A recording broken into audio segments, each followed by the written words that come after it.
Сайн бацхан үзэгчтэй. За Amazon Reviews-ийн энэ удаагийн дугаартай дөнгөж сайхан засагтаад байгаа Agent Kim Reactivated буюу нууц ажилтан Kim дахин идэвхжлээ гэдэг цувралын эхний ангийг ярихаар бэлтлээ. Энэхүү цуврал нь дөнгөж цоо шинээр засагтаад байгаа бөгөөд action, comedy, thriller гэдэг маш олон жанр бүрдүүлсэн жинхэнэ алдаг цуврал байгаа шүү. Контентын төгсөл мэдээж review хэсэг байгаа шүү guys. За ингээ кинонд орцгоё. Гол дүргийн маань Ким гэдэг бөгөөд ажил гэр хоёрын хооронд автобусаар явдаг жирийн лэгэн багны ажилтан билээ. Хэд нөхдүүд зам атсан зогсож байхад араас нь ирсэн машинаас аливаа хоолтолтой гэснээр жолоочхон шивсийг хараад үг дугуй тойроод яв. Гэтэл тэр нөхөр чирэн тамхины акурка мануу өнрөө нясалж хайдсан юм да. За ингээ нүдргөө хурга хэлгэлээ гэж бодож итэл тэгсэнгүй. Мануу хүн нэрээ жирийн л нэг иржтэй гэдгээ санаад толгой дохиод цааш явчихав. Тэгээ гэрлэгөө өксөд алхаж яхад нь араас нь дахиж орж ирээд шууд шүргээд унгаачихсан тэр. Гарч ирснээр бро төл хугуулчлаа хүрээ дээр энтергээд бас дураараа те. Тэгснэ чи албаар ингээд байгаа юм уу? Уучлалчихгүй байхгүй. Чамайг би өвдөг сөгцөл чинь зодоогод баярлаараа гэтэл өөр хавьд нь камер ч юм уу элдв юм хайж харж байгааг нь харахад манай хүн угаасаа асуудал тарихыг хүссэнгүй болтой. За миний гар гайгүй байна. Би зүгээр чи ингээд явчих заа гэхэд итгэмээргүй өлөгөө өхмөр байна уу гэхэд манай хүн нэг бодож үзснэ. За миний буруу намайг уучлаарай гэж хэлэхэд за овооштой гэснэ манай хүнийг шууд зөхөө унгаачихсан тэр. Маргааш өглөө нь болоод бид Кимийн гэр бүлийн зурагтай танилцсан. Ганцаараа сэрж байгааг нь харахад ихнэргүй бөгөөд эртлэн босоод өглөө өдрийн хоолой бэлдээд хувцас сунраа эндүүдээд өдрийн бүх бэлтгэлээ базааж байгааг нь харахад өрх толгосон аав болтой. Нилийн ажилтан нямбаа хүн байждаг шүү. Охины Минжи гэдэг бөгөөд Минжи сэрээрээ явах цаг болчлоо. Өглөөний цагаа идэрэй гэхэд охин нь за ганц удаа хоол алгасан ч юу болно штэ аваа гэд гарч ирв. Охиныхоо шалгалтын удсан дээр баталгаажуулж гарын үсэг зурх гээд харж ирсэн аа энэ 8 авсан юм уу гэсэн чинь өө аава танд хэлээгүй штэ нэрээ. Наа 8 гэдэг чинь онцтон болцсон байхгүй юу гэд худлаа яриад сургууль руу гараа авчлаа. Тэгээд автобусанд ортол сургуулийнх нь од банд болтой зогсож идэг шүү. Автобусны урд дур гинт скутертэй хүн явхад автобус тоормслож яа нөгөө банд чинь манай Минжиг төшиж аваад жинхэнэ романтик үзэгдэл болов. Энэ харс тулгарх мэдрэмж бас амар шүү те. За тэр ч яах вэ? Манай хүн ажил дээр баримт тооцоогоо бүртгэж байгаа нэг баримт дутуу байгааг илрүүлв. Тэгээд ирхмээ таны зарлагын тайлан дээр 2-7 өдрийн өмнө хоол идсэн баримт чи энд алга байна гэхэд чи ер нь загас сайн иддэг баха те. Их сайн ой сомжтой юм энэ тэргээд манай хүнийг жаахан тохуурхснаа. За жаахан мэдрэмжтэй байл да. Хаяа нэг иймэрхүү юм компани зардал гээд бүртгэгчлээ окей гэхэд манай хүн дурамчхан заа ойлголоо гэд яваад өгчв. Өчигдрийн явдлаа санаад онлайн шопоос бие хамгаалах зүйлс сайж идэл ажлынх нь охин та юу хийж байгаа юм бэ? Өөртөө үзээд байгаа юм уу гэтэл бишээ манай гэрээ ойрд ер нь эвгүй болцсон байлээ. Охиныхоо төрсөн өдрөөр нь авч үт юм уу гэд энэ зүгээр нүг гэхэд охин чи хэдтэй юм бэ гэсэн чи ахалхан ангилдаа гэтэл тэгвэл та охиноос шууд өөрөө асуучаа ийм бэлэг оновчгүй штэ гэтэл ойр охин надтай баг үг дуурахгүй юмаа гэхэд одоо угаасаа тэгдэг насан дээр байгаа л да. За ер нь би угаасаа тараад моол явах юм. Та надтай хамт явчих. Би бэлгийг чинь сонгоод өгье гэв. Үзэгдэл солигдоод охиных нь найз нь биеийн тамирын хувцас мартаад ирчиж найздаа өмсүүлчих гээд гуугаад авав. Тэгтэл чамаас юу нэртэй байгаа? Наа хувцас угаагач чинь тэргээд Солонгос киноны 10 жилдэн заавал нэг ийм охтод байх юм те. Тэгснэ наа чинь юу вэ гэсэн чинь аав гадаадаас эрэхтэй авчирсан гэсэн чинь ямар гоё юм бэ? Ёстой харж байгаагүй загвар байна гэсэн чинь аргагүй штэ Солонгост байдгүй юм гэхэд тийм баха би газар доорх худалдааны төвөөс хямдхан авч ирсэн бүр атаархчлаа гэсэн чинь тийм байна. Чиний хямдхан хараад чинь ч гişгтэй энэ одоо юу л вэ? Тэгснэ юунда харсан бид нар руу бити ар гэж байх үеэр нөгөө од банд ороод ирв. Баян айлын охинтой учиртай болтой. 0 орсон чинь нөгөө хэд чи веб сурж исэн болтой. Дахиад үнэрийг хэлснэ чи хөгшин хүн шиг үнэртэж чинь гэсэн чинь тамхины үнэрээс дээр заа юу гэснэ хоорондоо маргалтав. Тэгээ наад өрөвдмөр охиноо хайчгаа бити өдөөдэй гэхэд би яхаар өрөвдмөр юм гэсэн чинь мэдгүй чи харваас л гонигтай харагдаж шít гээд явчих. Ажил тараад нөгөө хоёр чи хамтдаа дэлгүүрээсв. Манай хүн харваас үнэтэй брендийн дэлгүүрүүдтэй молоор явдггүй болтой. Хаачгаач мэдгүй явж хахад ажлын эмэгтэй нэг очерт оруулаад карт өгч гиснэ. Та очирж явахт чинь би юмаа сонгоцгоо захиалгын скриншот зургийг явуулчих. Та карсан дээр үзүүлчээрэй гээд явчихав. Гэтэл манай хүн юм скриншот билээ гэснэ. Би ч ухаалаг утас ашигладгүй шүү дээ. Одоо яана гээд очирж хахад 500 мянган воны зарлага гарлаа гэсэн мессеж ирв. Тэгээ касс дээр ч яг манай хүн ирлээ. Захиалгын мэдээлэлээ үзүүлээрэй гэхэд одоо яана гэж хэлээ. Ашгүй нөгөө эмэгтэй цагтаа амжиж ирлээ. Гиснээс нэрээ манай Funky Tiger дэлгүүрт хөл бөмбөгийн дэлхийн аврах зориулсан. Томоохон улсуудын шинэ жерсинүүд том боломжийн үнээр худалдаалж байгаа шүү залуусаа. Дэлхийн аврагын үеэр дэмждэг багийнхаа жерсиг өмсөг тоглолтоо үзэх. Эсвэл гадаа гудамжаар ч гэсэн жерсиг өмсөд явах ч бас гоё мэдрэмжлтэй те. Өөр бас зөндөө олон зуны шинэ бараанууд манай дэлгүүрт ирсэн байгаа шүү guys. Манай хаяг 13 дугаар хорлолын Централ молын 2 давхарт, мөн хурд хорлолын зүүн талын Тара центрийн 2 давхарт тус ажиллаж байна. Тэгтэл манай хүн үннийг сонссон болохоор энийг одоо буцаая гэхэд танаа охины чинь төрсөн өдөр шүү дээ. Би загвар сайн мэднэ. Надад итэг гэхэд тэр ердөө ахалгын ангийн сурагч шүү дээ. Ийм үнэтэй юм бэлгэлэх нь утгагүй баха гэхэд Бишээ, наа чи ууг нь өсвөр насны охинд авч өгөх хамгийн зөв бэлэг шүү. Аав та миний төлөө ер нь юу хийсэн юм гэж хэлэх үед аав охин хоёрын харилцаа дуусна шүү дээ. Тийм болохоор та ийм бэлэг өгвөл таны урдаас тэгж хэлнэ гэж байхчгүй. Таныг харин ямар дог юм бэ гэж бодно тэрхэд манай Ким менежер маань ганц удаач болов яад ингэ зөвшөөрлөө. Гэртээ чимээг өхөн орж ирээд маргааш өгөх бэлгийг яс нуучав. Тэгээд би ирлээ чи эзэн ирсэн гэсэн чи Минжи нилээн гонцгор байдалтай угаалга хийж байгаа. Хоёлоо одооноос хувцас салгаж угааж яа. Миний хувцснаас хөгшин үний үнэр үнэртэй байна гэхэд аав нь тэгвэл өөрийнхөө угаалгаа чи өөрөө хийж шүү гэхэд Минжи хаалга хаачгаа.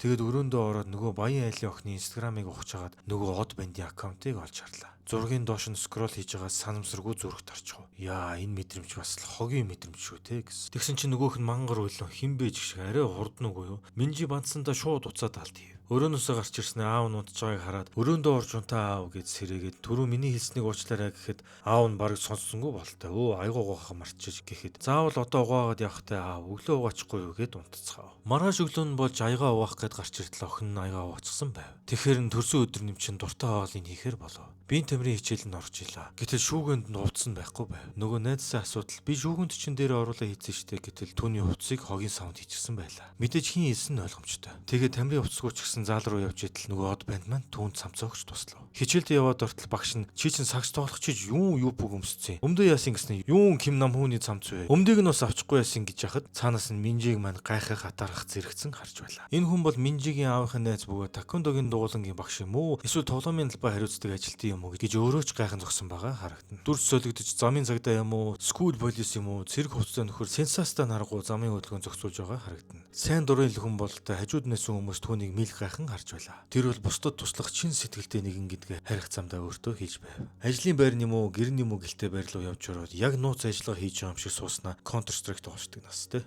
Энэ үед нь таквондогийн багш ах ирснээр хаалга нээх гээд өстөл онгоосонгүй. Тэгээд дотроо тоглоод байгааг нь мэдчихэд хаалгыг нь цөм өшөглөөд орж ирв. Цэрэг ах хүүч зодсон байдалтай сууж идэл чи ямар жаахан хүүхд юм уу явъя чи мартсан юм уу гэхэд чи таквондогийн багш байж ёс зүй байна уу чамд хаалга тогшоод орж ирэлдэ гэхэд шууд компьютерийг унтраачихв. Тэгтэл өнөөдөр чин гуруула жилдээ ганц уулздаг өдөр шүү дээ чи мартсан юм уу хурдан явцгаая гэхэд юу вэ тийм билүү ойрд бүр юм мартдаг болчихжээ гэд дуртай нарахгүй гарлаа. Ингээд гуруунаас ширээ төрөөд сайхан махаа шараад ух зүйлсээ тулгаа сууж итэл чинаа таквондогийн хувцас солиод ирэхэд яа чамаас бүр иччлээ хажуугийн ширээнд сууг гэхэд ажилласаа шууд л ирлээ штэ харин чинаа цэргийн хувцас солиод өөрийгөө арай нууц ажиллагаа хийж ийн гэж бодоод байгаа юм уу гэхэд дотроос нь охиныхон зургтай бодолтоо үзүүлж бариад ирчүүд болсон хойно нэг нэгэ хөөхөн явуулаад амжив.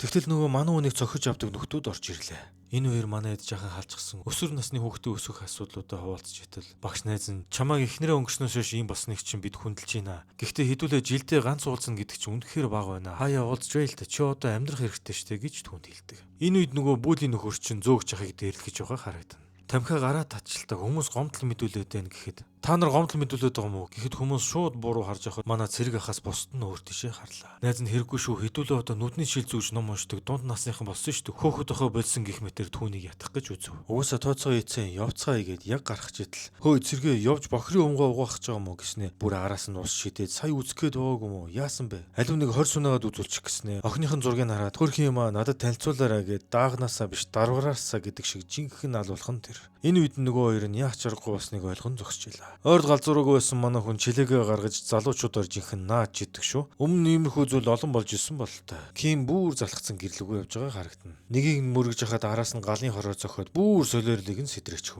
Цонхоор хаг шидүүлээд баруун зүүн гүг өвүүлж явахад ашгүй нэг цагдаа нар ирв. Цагдаа нүртэл айгаа зогсож хахад багш ах хүү цахилгаан зохиолдог буугаараа буудаарай гэж яваад нөхцөл байдлыг намдав. Маргааш нь утхад эрэгтэй нэртэй цамц байлаа. Аав нь гайхаад хин ингэж асуудал охин нийцсэндээ мэдгүй гэд гараад явчихв. Манай хүн найзуудынхаа хэлснийг санаад нэрээ найз мэдтэй болсон юм бах та гэж бодож илаа. Хувцсыг нь эргүүлж өгөх гээд нөгөө бандын анги руу нортол тэр байсангүй. Тэгээ гадаа сууж хахад намайг асуусан юм уу гэд өөрөө хүрээд ирв. Тэгснэ нэрээ чи миний инстаграмын зурган дээр лайкт орсон уу гэхэд үгүй би ерөөсөө ашигладаг штэ гэтэл өөрлөн чат бичиж утсыг нь дуургаад шууд баригдчихв. Тэгээ хоёулаа ер нь DM-ээр чат бичиж харьцчихъя гэж байтал гай газар доорош гэдэг шиг тэнмэл юм уу хаашийн араас нь харж байх нь тэр. Удалгүй чамайг хээрий дуудаж гин гэд Минжиг маань дагуулаа явчих. Яваад ортол Минжиг маань шууд алгацснаа чи намайг албаар өдөөд байгаа мó гэд тэр цамцны асуудлаас суулж түүнийг баахан доромжлоо. Тэгээ Минжи угаасаа би хандраагүй дахиж харьцахчгүй гэж багт чинь чи ийм үнэтэй байгааг батхад чи ээжгүй юм биш үү гэтэл Минжи тэсэлгүй өшгөлж унагаагаа дээр нь гараа жигхэн алж идэх шүү. Хоёр найзын ч бас түлхэж унагаагаа жигхэн балбаж хаяв. Аав нь сургуулиас нь уцтаж барилгын компани ерөнхийлөгчийн охиныг Минжи зодчихлоо. Түүнийг буруутай гэж үзээд байна. Гяс хүрээд ирээрэй гэдэг. Бүлийддэг охины аав томоохон бизнесмен бөгөөд нэг хүнтэй ажил яриад гарах гэтэл наа нуруугаа яатсан бэ гэхэд залуу насны алтайгаа өөрөө ярилцсан энтер гэж бараан дүүхээ ярьж түүнд сүрдүүлэг үзүүлэхэд нөгөөх нь эвгүй хүн гэдгийг шууд ойлгосон бололтой ярианы өнгө нь өөрчлөгдөв. Тэгээ уснаас гарч иртэл эхнэр нь залгаад манай охиныг хүн зодчихлоо гэхэд шууд сургууль руу нь гарцгаалаа. Бүгд ирсэн манай хүний эрхийг хүлээжлээ. Манай хүн ороод иртэл мэдээж ийм киноны эсрэг дүрийн ээж нарын зангааш хизээ сайхан байлаа. Танаа охин манай охиныг яасныг хардаа. Яаж хүүхдээ өсгөхөөр ийм болгодог байна гэтэл манай хүн намайг үнэхээр уучлаарай гэв. Тэгэхэд Минжи би юу ч буруу хийгээгүй шүү дээ. Би өөрийгөө л өмөрсөн. Тэр найзуудтайгаа нийлээ намайг дандаа бүлийддэг байсан. Би тэсгэл алдаад өөрийгөө хамгаалжлын гэсэн. Гэхэд аав нь Минжи чимээгүй гэхэд баян айлын ээж нь танаа охиныг шилжүүлье. Тэгээ энэ явдлыг хувийн ирэг дээр нь бичүүлээрэй гэхэд манай хүн өвдөх сүдэн уучлах байлаа. Охин аава босолтоо ингэж болохгүй штэ гэхэд намайг уучлаарай би ганцаараа охиноо өсгдөг юм аа. Та нар ч гэсэн охинтой учир зах зухаас нь ойлгох баха. Би бүх хариуцлагыг нь өөрөө өрөөд охиноо шилжүүлье гэхэд нөгөө охины аав нь адилхан эцэг улсууд юм байна. Ганцаараа охин өсгөх хэцүү баха. Хүүхдүүд болсон хойно хоорондоо муудалцчил байд юм. Уучлалыг чи хүлээж авлаа. Шилжүүлэн энтер гэсэн асуудлыг мартийгээд гараад явчлаа. Тэгтэл нөгөө банд Минжиг дуутахад ярихыг ч хүссэнгүй шууд явчихв. Аав нь юу гэдгийг гэж асуухад тэр жирийн банкны ажилтан л да таны өгөөмөр занд талархыг гэхэд хэрвээ дахиад охин дээр минь асуудал гарвал энэ сургуулийг чинь нураачиж чадна шүү гэж хэлээд явцгаав. Харих замдаа Минжи аавда та яагаад надад итгэхгүй байгаа юм бэ? Өөрсдөө ичвтер байдалд оруулах юм. Тэрний аав баян бас хүчрхэг хүн болохоор та намайг өмөөрөг юм. Надад ээж байхгүй. Ганцхан та л надад байдаг штэ. Хүмүүс намайг омдож явахад та яагаад хүүхдээ хамгаалаа юм бэ гэд. Өнөөдөр би найзуудаа онноо гэртээ харихгүй шүү. Над руу залгуул угаасаа би утсаа авахгүй шүү гэж хэлээд явчихв. Орой болоход Минжи найзындаа очиагүй гудамжаар алхачихлаа. Утсан дууртал нөгөө бандаас уулзаж ярих юм байна. Сургуулийн хажууд хүрээд ирээч гэсэн мессеж ирв. Цаг шөнийн 12 болоход манай хүн санаа зовсон байталтай тэр чигээрээ өглөө болтол сууж үлээв. Тэгэхэд аргаа бараад найз руу нутастал тэр манад ирээгүй штэ юу ч хэлээгүй гэж хариулв. Гэс сургууль руу нь яваад ортол Минжи ирээгүй байлаа. Нөгөө бандыг ажилсан байсан учраас хаана baаг нь асуутал би тийм мессеж явуулаагүй шүү. Хэдий эвгүй царайтай нөхдөд хүчээр тэгж өвчүүлсэн. Сургуулийн хажууд л гэж хэлхийг би сонссон гэхэд манай хүн тийшээ нь явж очлоо. Гэтэл тэндээс цусны мөр харагдлаа. Явж ортол газар нүлт цус тэгснэ хажууд нь нөгөө Хэри гэдэг бүлийн охины усны болтон байжлаа. Удалгүй Хэри нэг нөхөртэй гарч ирээд цагдаа нар мэдчихвэл яана яах бол энтер гэж байхад зүгээрээ хинч хараагүй тэглэж аав нь аймхаг хүн гэсэн биз дээ. Тэгэхээр яах ч вэ гэж байтал араас нь юм асуучгүйгээд би Минжигийн аав нь байна гэхэд бид нар Минжиг хаана байгааг мэдэхгүй явцгаая гэхэд би өөг нь охиноо хайж ийн гэж асуугүй штэ гэснэ чиний боолт үсттэй. Газраас оллоо гэхэд түрүүн биднийг 50 өрөх гэж хэлсэн дээ яах гээд байна гэд цохих гэтэл цохилтын зөрүүж ботсон чинь эн чинь харин овоо гаруугүй өхмөр байгаа мэн л да гэснэ цамцаа тайл шивэсрээ айлах гэж заандаж аваад яасан хувцас бохир болохоос яагаад байгаа юм уу тайлж байгаа надтай үзэлтэй эсвэл би тайлаад үгүй гэтэл базар байна гэж цээжэрээ дөрөнд сорвтой байхан тэр үзэгдэл солигдож түүний өнгөрсөн явдал нь гарахад тэр бол хойд солонгосоос өмнөд рүү дөрвсөн нууц агент бүр 5 удаа хоёр улсын хооронд давхар агентийн үүрэг гүйцэтгсэн. Миний мэдж байгаагаар хойд солонгос руу 17 удаа нууцаар нэвтрэх ажиллагаа хийсэн. Тэр ч байтугай хойд солонгосын дээд өдөртөгчийг нь алах ажиллагааг ахалж байсан. Түүнийг барихын тулд Орос хятадын тусгай багууд хүртэл байгуулагдчихсан. Ийм хүнийг зүгээр нэг гаргаад явуулна гэдэг байж боломгүй асуудал. Хэрвээ хойд солонгос түүнийг одоо хүртэл амьд гэдгийг мэдчихвэл хоёр улсын дипломат харилцааг хүртэл бүгд нь нураах хэмжээний аюул болно гэж түүний тухай хэлдэг. Ингээд унтчихсан арслан сэрээсэн тул манай хүн одоо ёстой яшиг л байна гэж шийдсэн болтой. Охиноо хаана байгааг асуусаар байгаад ихний анги дуусваа гэж. Яа ямар гоё цуврал эхлүүлч вэ те. Эхлэл бол ёстой янз шүү. Солонгосуудын зохиол бичлэл гэж үнэхээр сэтгэл хөдлөлөөр тоглож чадах юм аа. Эхэндээ за нэг байдгал үйл явдалтай байна гэж бодож итэл дараагийн мөчөд химнэл нь огцон мөрчил савлуулаад ёстой нэг зүрхээр наадчих юм аа. Иймэрхүү кинонууд нь ер нь хоорондоо төстэй сэдвтэй юм шиг хэрнэ? Яаж игээд хийцлээрээ бусдаасаа ялгарч гоё мэдрэмж төрүүлдэг нь солонгосуудын нэг онцлог гэж боддог. Хүн ер нь өхтөл үүрэг харам гэж охинд нь асуудал гарахад шууд л оронгороо ирэж байгаа зү. Өнгөрсөн жил Мерси Фернанд цувралаар Сожисо бахын дүүгэн насны төлөө бүхэл бүтэн 2 мафийг самарч илээ. Харин энэ удаа охиныг нь оролдоод бүр нүү төрөө болох нь дээ гэсэн. Сооч ер нь солонгосын Джон Вик юм шүү дээ. Энэ удаа гэхдээ ганцаараа биш 2 найзтайгаа хамт үзэлцэн. 2 найзын дүрийн хөгжүүлэлт бол өстой янзын байгаа шүү те. Дараагийн ангийг нь үзхийг хүсвэл лайк саба дараа сэтгэлдээ бичээрэй манайхаа. Хэрэг хандлт ирэх нөө харж байгаа шийдэдээ окей. За тэгээ дараагийн дугаар хүртэл түр баяртай.